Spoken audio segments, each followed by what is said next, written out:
Russia پہ حملہ تصور کیا جائے گی۔ اس کے ساتھ ہی انہوں نے بیان کیا کہ ٹورس میزائل جو جرمنی دینا چاہتا ہے، استعمال کرنا چاہتا ہے یوکرین کے تھرو، وہ بھی ایک طرح کا اعلان جنگ ہوگا۔ اور کیسے انہوں نے بڑے ایک عمدہ اور لاجیکل طریقے سے بتایا کہ چونکہ ٹورس میزائل جو ہیں وہ سیٹلائٹس کے اوپر ڈیپینڈ کرتے ہیں، سیٹلائٹ ٹیکنالوجی کے، اور وہ سیٹلائٹ ٹیکنالوجی یوکرین کے پاس نہیں ہے، لہٰذا ان کو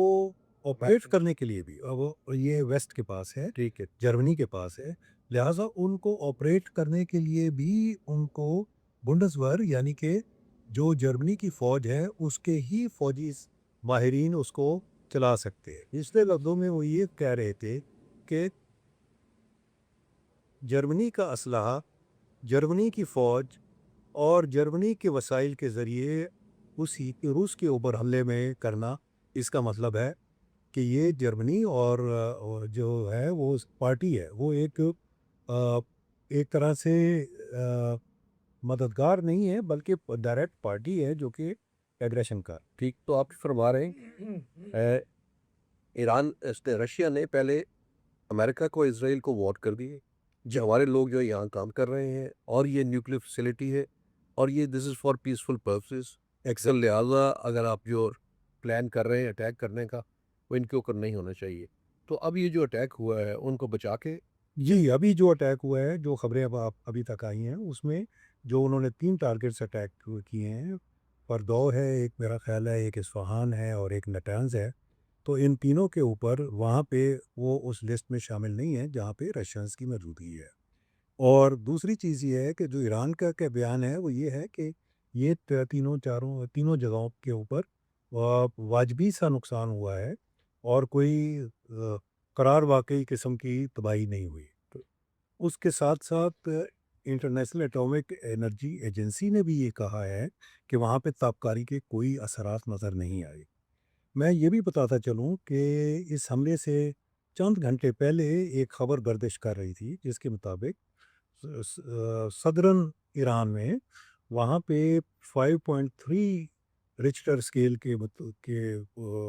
برابر زمین میں جھٹکے محسوس کیے گئے، جس کا کچھ لوگوں کا خیال یہ ہے کہ وہاں پہ ایران نے غالباً ایٹمی دھماکہ کر دیا ہے۔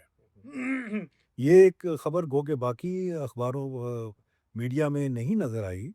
مگر چند گھنٹے اور اس کے ساتھ اس تجزیہ نگار کا کہنا یہ تھا کہ یہ جو ہے اس سے امریکہ فوری طور پہ حملہ کرنے کے لیے مجبور ہو جائے گا۔ اور اس سے پہلے کیا کہہ رہے ہیں؟ جی یہ چند گھنٹے پہلے حملہ کرنے کا، غالباً 2:30 بجے رات کو ایران کے وقت کے مطابق امریکہ نے ادھر حملہ کیا، اور اس میں اس نے GBU-57 بومز استعمال کیے، 8 کے قریب جو انہوں نے نٹینز کے اوپر مارے ہیں۔ اور نٹینز پہلے بھی اسرائیل اس پہ 2-3 دفعہ حملے کر چکا ہے۔ ایک دفعہ اس نے سائبر حملہ کیا جس سے اس کی بجلی کی ٹرانسفارمرز اور ان کو آگ لگائی۔ اس کے علاوہ اس نے وہاں پہ سٹوکس نیٹ وائرس جو ہے وہ بھی 2010-11 میں اس نے وہاں پہ کیا، جس سے کہ پہلے سینٹریفیوگز تباہ ہو گئے تھے۔ تو اس کے بارے میں ان کے پاس پھر جو آرکائیوز انہوں نے نکالی تھیں 2018 میں غالباً اسرائیل نے، اس میں بھی ان کو اس کے بہت بارے میں انٹیلیجنس اویلیبل تھی۔ ادھر امریکہ نے جو حملہ کیا، جو کچھ اس نے کیا، ایرانینز کے کہنے کے مطابق اس کے چند سرنگوں کے داخلے اور فروج والے ایریے میں تو نقصان پہنچا ہے، مگر اس کی جو ایکچوئل جو پلانٹ تھا، جو زمین دوز ہے، وہ ابھی تک ان کے کہنے کے مطابق محفوظ ہے۔ اچھا، تو یہ جیسے آپ نے فرمایا اور آپ کی بات میں یہ وزن ہے کہ پہلے جو ٹرمپ تھریٹ کر رہے تھے پریزیڈنٹ کہ تہران کو خالی کر لیں، تو پرزیوم یہ کیا جا رہا تھا کہ شاید یہاں پہ نیوکلیئر اٹیک بھی ہو سکتا ہے، یعنی اتنا بڑا شہر خالی کرانے کا مقصد تو یہی تھا۔ اب جب اگر جیسے آپ فرما رہے ہیں کہ رشین بھی ان کو اطلاع دی گئی کہ آپ یہ مت کریں کیونکہ ہم یہاں موجود ہیں، اور تہران پہ بھی حملہ نہیں ہوا اور ان جگہوں پہ ہوا ہے جہاں پہ ایران کہہ رہا ہے کہ ہم نے پہلے ہی اس کو خالی کر لیا، اور تو اس کا مطلب ہے کہ یہ جو ایک دکھاوے کے لیے تھا، اگر یہ دکھاوے کے لیے تھا یا ایک دباؤ تھا،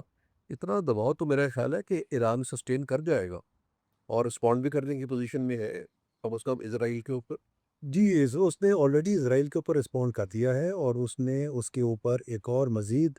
جدید میزائل جو کہ ملٹی وار ہیڈ جس کے ہوتے ہیں، اور اس کا خیبر شکن نام ہے، اور انگریزی میں جسے آپ کہیں گے دا کاسل بسٹر، امریکہ نے آ،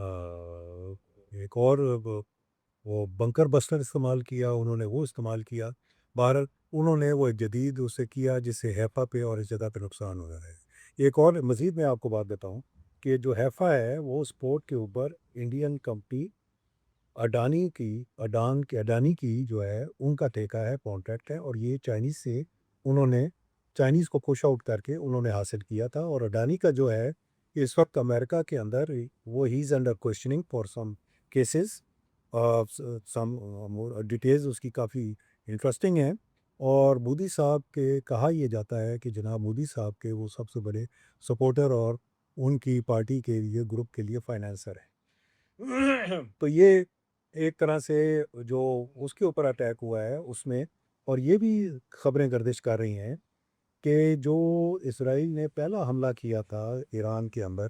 وہ جس میں ڈرونز استعمال کیے تھے اور اس پہ یوکرین کے سٹائل پہ کیا تھا، اس میں بہت سارے جو ایجنٹس تھے وہ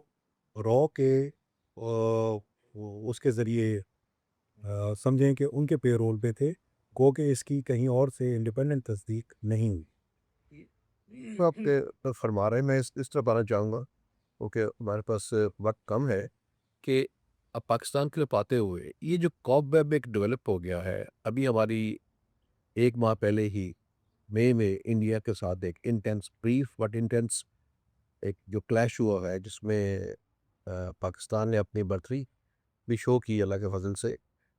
لیکن تھریٹ لیول تو بہت بڑھ گیا ہے کیونکہ ہم دیکھتے ہیں کہ جو اسٹریٹجی انڈیا نے اختیار کی، ایسے لگتا ہے جیسے اسٹریٹجسٹ جو ہے وہی ہے جو اسرائیل کو بھی چلا رہے ہیں، اسی طرح کا طریقہ کار بھی اختیار کیا جا رہا ہے۔ تو آپ کے خیال میں پاکستان کو کس حد تک اب تھریٹ لیول بڑھ گیا ہے تینوں طرف سے، اور ہمارے لیے کیا میز اختیار کرنے ہوں گے حکومت کو اور لوگوں کو تاکہ ہم اپنی تحفظ جو ہے کر سکیں؟ ویری بریفلی جی، جو ڈیولپمنٹس ہیں یہ دنیا جیسے جیسے دو حصوں میں تقسیم ہوتی جا رہی ہے، جس میں چین، روس، ایران ایک جانب ہے، اور امریکہ، اسرائیل، انڈیا ایک جانب ہے، اس میں پاکستان کی صورتحال، جو پاکستان کی پوزیشن ہے، بڑی نازک ہے۔ پاکستان امریکہ کا بڑا اچھا ساتھی رہا، الائے رہا، مگر 2018 کے بعد سے امریکن افغان پالیسی کے نئی کے اس کے امپلیمنٹیشن کے بعد سے وہ چیزیں سچویشن چینج ہو گئی۔ اب آپ کے لیے یہ انتہائی، چونکہ آپ چین کے کافی نزدیک ہیں، دوسرے آپ چین کو آپ نے راہداری دی ہوئی ہے، راہداری ایک طرح کی دیتے ہیں آپ سی پیک کے ذریعے، اور آپ کا جو گوادر ہے وہ ہرموز کے منہ پہ ہے، جہاں سے آپ دنیا کا 30% کامرس ٹریفک جتنا ہے، فیول ہے، انرجی ہے اور انٹرنیٹ ٹریفک ہے، اس کے اوپر ڈومینیٹ کر سکتے ہیں۔ آپ ایک نیوکلیر پاور ہیں، آپ ایک میزائل قوت ہیں، تو اس واسطے آپ خواہ ان سب کے لیے تھریٹ ہیں۔ اس آج کل کی سرد دنیا میں کوئی آپ کا ساتھی دوست نہیں ہوتا، صرف انٹرسٹ ہوتے۔ آپ کے جو دوسرے لوگوں کے انٹرسٹ ہیں آپ کے انٹرسٹ کے ساتھ کافی جگہ کلیش کر رہے ہیں۔ اس سلسلے میں سمجھتا ہوں کہ جو ہندوستان کے ساتھ آپ کا ریسنٹلی جو آپ کا واقعہ ہوا 4 روزہ کانفلکٹ کے اندر، یہ بڑے غور طلب بات ہے کہ اس نے ہندوستان نے اسرائیلی ڈرونز، ہاروپ ڈرونز کیوں استعمال کیے۔ ہاروپ ڈرونز بنیادی طور پہ سرولنس کی ڈرونز ہیں جن کو استعمال کیا جا سکتا ہے آپ بم یا اس کے ایکسپلوزر لے جانے کے لیے، مگر بنیادی طور پہ وہ سرولنس ڈرونز ہیں، اور ان کو اس طرح استعمال کرنے کے لیے کہ جو اس کے بیک اپ انفراسٹرکچر چاہیے، وہ ایک عمدہ کارکردگی کے لیے جو وسائل چاہیے، جو جہاز اور جو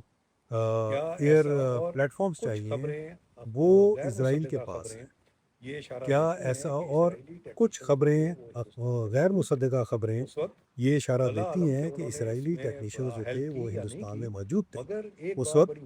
ولا عالم کہ انہوں نے اس میں ہیلپ کی یا نہیں کی، مگر ایک بات بڑی واضح ہے، جب یہ خاص طور پہ اگر آپ یہ نظر رکھیں کہ انہوں نے اس ٹیکنالوجی کو یوز کرتے ہوئے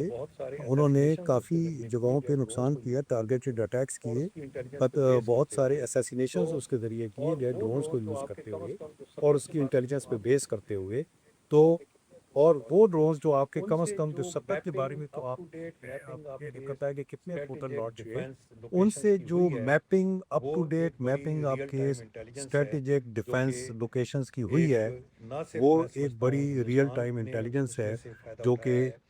ایک نہ صرف میں سمجھتا ہوں ہندوستان نے اس میں سے فائدہ اٹھایا ہے، بلکہ اسرائیل نے بھی اس میں سے حصہ اٹھایا ہے۔ اور یہ والی چیز جو ہے ہمارے لیے، اور ہمیں یہ نہیں بھولنا چاہیے کہ اسرائیل اور ہندوستان آپ کے ایٹمی جو پروگرام ہے، اور اب آج کل کے دور میں میزائل پروگرام ہے، اس کے خلاف ٹوتھ اینڈ نیل ہر طرح ممکنہ طور کے اوپر اس کی مخالف ہیں۔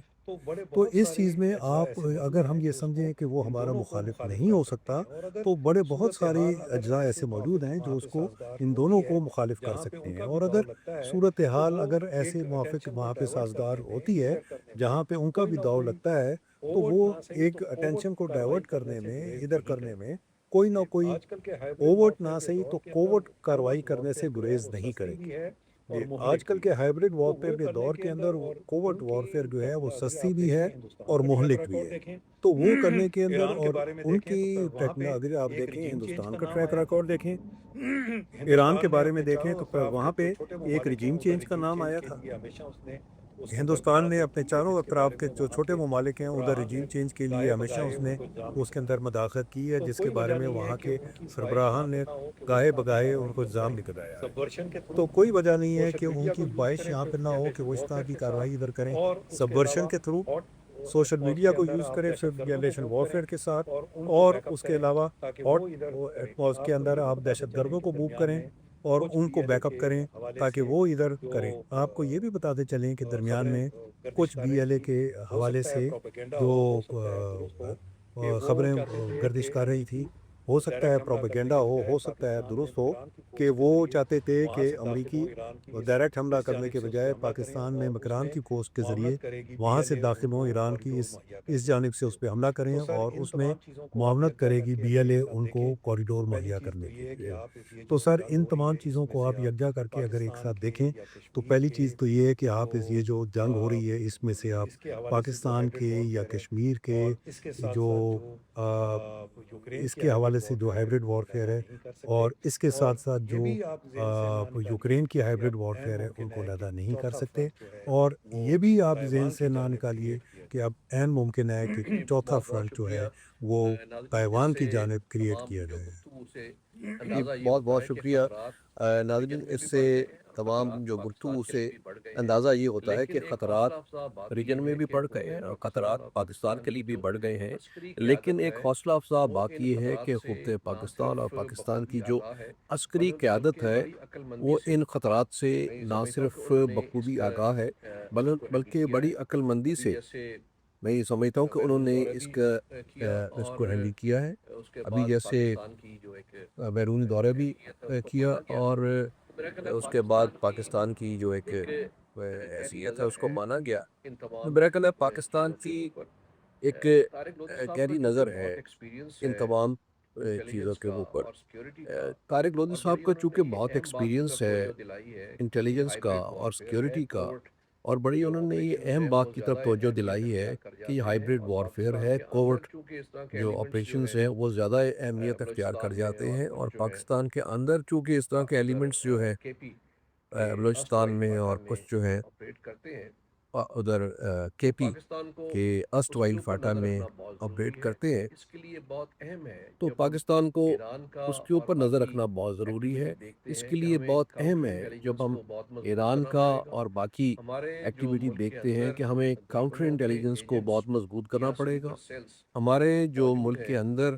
دشمنوں کے ایجنٹس یا سلیپر سیلز موجود ہے، ان کا پتہ لگانے کے لیے ایک مسلسل ایک پلان جو ہے کاؤنٹر انٹیلیجنس کا وہ اختیار کرنا پڑے گا۔ تو میرا خیال ہے کہ ابھی حالات چونکہ فلوئڈ ہیں، کل ہی امریکہ نے ایران کے اوپر حملہ کیا، اس کا جواب اسرائیل کو دیا جا رہا ہے، تو اب سچویشن فلوئڈ ہے، ساتھ ساتھ ہم دیکھتے جائیں گے کہ اس میں فردر ڈیولپمنٹ کیا ہوگی، اور اس پہ جو بھی فردر ڈیولپمنٹ ہوگی اس کے اوپر ہم تجزیے کے ساتھ حاضر ہوئیں گے۔ بہت شکریہ۔ بہت شکریہ، بہت شکریہ۔